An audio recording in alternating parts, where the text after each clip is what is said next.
प्यारे बच्चों, मैं हूं आपके एजुकेटर पूर्णिमा और आज हम करेंगे अपनी पहली वर्कशीट। एंड पिछले साल आप 6 में थे, इस साल 7th में हो गए हैं। So welcome to the 7th class. तो चलिए स्टार्ट करते हैं अपनी वर्कशीट। ये वर्कशीट हम 7th क्लास के बच्चों को पहले करा चुके हैं। सारी की सारी वर्कशीट हैं चैनल पर, अगर आप करना चाहें तो। बट दिस टाइम आप लोग मुझे देखते हुए सारी वर्कशीट करेंगे। बहुत ही अच्छे तरीके से मैं एक एक वर्ड आपको समझाते हुए आगे बढ़ूंगी, सो दैट कि आपको चीज़ों को याद करने की जरूरत ना पड़े, आपको चीज़ें सीधा दिमाग में जाएं और आपको चीज़ें समझ में आए। तो चलिए बच्चा, स्टार्ट करते हैं आज की वर्कशीट। आज की हमारी वर्कशीट कौन से सब्जेक्ट में से? भूगोल में से है। यानी कि एसएसटी का जो भूगोल वाला पार्ट है उसमें से आपकी वर्कशीट है। वर्कशीट नंबर 1, 5 अप्रैल की वर्कशीट है। वर्कशीट क्या है? क्लास 7 की पर्यावरण। तो अब क्या होता है, यहाँ पे जो रवि होता है काफी समय बाद स्कूल जा रहा था, तब उसने देखा उसके स्कूल के निकट के खेल के मैदान में खुदाई हो गई थी। वहां एक मैदान उनके खेलने के लिए था। लोगों ने बताया वहां अनेक घरों वाली एक बड़ी इमारत बनेगी जिसमें बहुत सारे फ्लैट्स होते हैं। रवि को समझ में आया कि मुलायम घास, गेंदे के फूल, तितलियों वाला विशाल मैदान अब नहीं रहेगा, हमेशा के लिए नष्ट हो चुका है। तो उसकी आंखों से आंसू छलकने लगे थे। क्यों? क्योंकि खुदाई हो चुकी थी वहां। तो उसने ये बात अपने सहपाठियों को बताई, जो उसके जो क्लासमेट्स थे। ठीक है। सुबह की सभा में प्रधानाचार्य ने भी बहुत ही उदासी व्यक्त की कि भाई किस तरीके से हमारा जो पर्यावरण है वो बदल रहा है, कि उसको पेड़ पौधों को काट के बिल्डिंग्स बनाई जा रही हैं। ठीक है। तो कक्षा में पहुंचकर रवि ने अपने शिक्षक से पूछा, क्योंकि किसने कहा ये बात? प्रिंसिपल ने कहा, तो उसके लिए पर्यावरण शब्द नया था। तो पर्यावरण क्या होता है?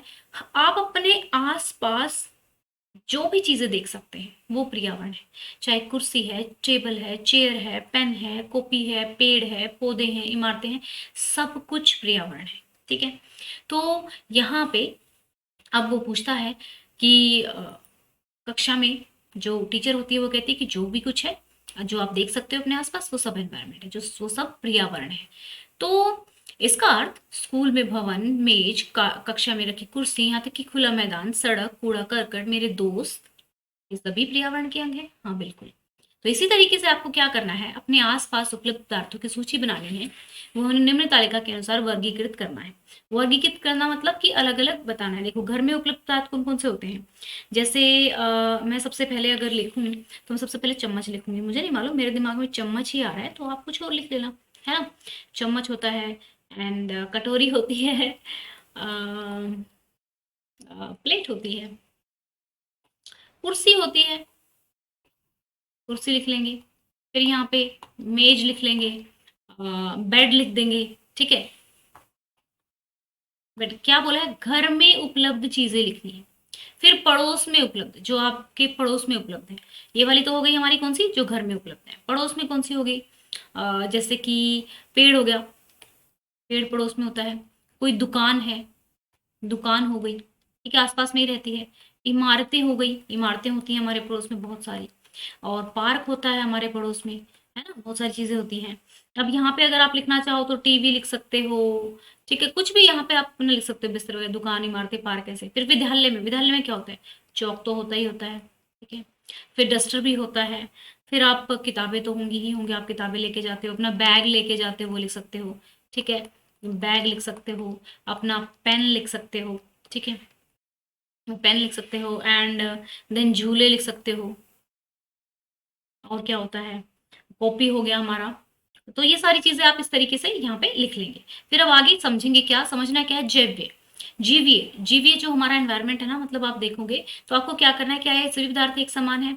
तो हमने क्या किया, यहाँ पे अगर आप घर में उपलब्ध में अगर मान लो अपना लिखना चाहो कि आपके घर में कुत्ता भी है, बिल्ली भी है, तो इस तरीके से यहाँ पे अगर हम यहाँ पे लिखें, यहाँ पे लिख दे कुत्ता पड़ोस में है, या बिल्ली घूमती रहती है पड़ोस में ही। ठीक है, बिल्ली। तो यहाँ पे कह रहा है कि ये जो सारी चीजें हैं क्या एक समान है? नहीं, अब एक समान नहीं रही। क्यों? क्योंकि मैंने इसमें कोई दो जीवित चीजें भी डाल दी। तो जैव्य क्या हो गई? ठीक है ना, तो हमारी क्या हो गई? सभी क्या है यहाँ पे, मतलब निर्जीव नहीं है, अजैव्य नहीं है। जीवित कौन कौन सी है? देखो, जो पेड़ है, पेड़ क्या है? जैव्य है। यानी कि जो जीव्य, जीव्य क्या हो जाएगा? जो चीजें जिनमें जीवन होता है। ठीक है, पौधों में जीवन होता है, मनुष्य में जीवन होता है, बिल्ली कुत्ते में जीवन होता है। सजीव प्राणियों का संसार, जैसे पेड़ पौधे एवं जीव जंतु, जो हमें क्या कहलाएंगे? जैव्य कहलाएंगे। अजैव्य कौन से हो गए? निर्जीव पदार्थ, जैसे कि चौक हो गया, बैग होगा, किताब हो गई, पेन हो गया, कटोरी होगी, प्लेट होगी, वो सभी अजैव्य में आ गई। ठीक है। अब चलते हैं यहाँ पे आगे। अब यहाँ पे देखिए, नीचे दी गई वर्ग पहली में कुछ पदार्थों के नाम दिए गए हैं, उनकी पहचान करके नीचे दी गई तालिका में जैव पदार्थ एवं अजैव पदार्थ में लिखिए। ठीक है, तो यहाँ पे आप क्या करेंगे, सबसे पहले तो हमारा पेड़, पेड़ तो क्या है भाई, जैव पदार्थ है, पेड़, पेड़ तो जान होती है उसमें। ठीक है, फिर जंगल भी लिख देते हैं, जंगल ही रहा, जंगल। आप सर्च करेंगे अपने आप। ठीक है, अगर नहीं होगा तो फिर पुरुष, पुरुष, पुरुष। ठीक है, फिर आपका आ जाएगा यहाँ पर नदी, ये रही नदी। ठीक है ना, और ये रहा हमारा कार, ये कार आ जाएगी, यहाँ पे कार लिख देंगे, क्योंकि अजैव क्यों हो गई, क्योंकि इसमें जीवन नहीं है। फिर रेगिस्तान में भी कोई जीवन नहीं है, रेगिस्तान। ठीक है, रेगिस्तान लिखेंगे यहाँ पे, रेगिस्तान। फिर यहाँ पे नल लिखेंगे। ठीक है, नल हो जाएगा। उसके बाद यहाँ पे फल हो जाएगा, इधर फल हो गया। ये लकड़ी इधर हो गई, इधर लिख देंगे लकड़ी। ठीक है, और क्या रह गया हमारा, कुछ कुक, कुक लिख सकते हैं। कुक तो हमारा कोई भी होता है जो भी कुकिंग करता है, तो वो आप कह सकते हैं ना जीवित होता है। ठीक है, कोई और रह गया हमारा, कुछ और रह गया हो तो आप इसमें से लिख सकते हैं। ठीक है, ढूंढ के अपने आप को लग रहा है कि कोई वर्ड बन रहा है, कुछ मटेरियल बन रहा है। किसी भी जीवित प्राणी के चारों ओर, किसी भी सजीव या फिर जीवित प्राणी के चारों ओर पाए जाने वाले लोग, स्थान, वस्तु एवं प्रकृति को पर्यावरण कहते हैं। ये डेफिनेशन आपको आज याद करनी है, ये डेफिनेशन आप याद करेंगे। ठीक है, ये लर्निंग का आपका काम है। जीव्य और अजीव्य क्या होते हैं ये डिफरेंशिएट करेंगे, इस वर्कशीट को ध्यान से समझते हुए करेंगे। ठीक है, ये प्राकृतिक एवं मानव निर्मित परिघटनाओं का मिश्रण है। प्राकृतिक पर्यावरण में पृथ्वी पर पाए जाने वाली जीव्य और अजीव्य दोनों परिस्थितियां सम्मिलित है। तो इस तरीके से आप इस वर्कशीट को कर लेंगे। ओके स्टूडेंट्स, और आपको कैसा लगा ये मुझे आप बताएंगे। ठीक है ना, अगर आपको वीडियो अच्छी लगी है तो वीडियो को लाइक कीजिएगा, चैनल को सब्सक्राइब कीजिएगा। Thank you, have a nice day, may God bless you.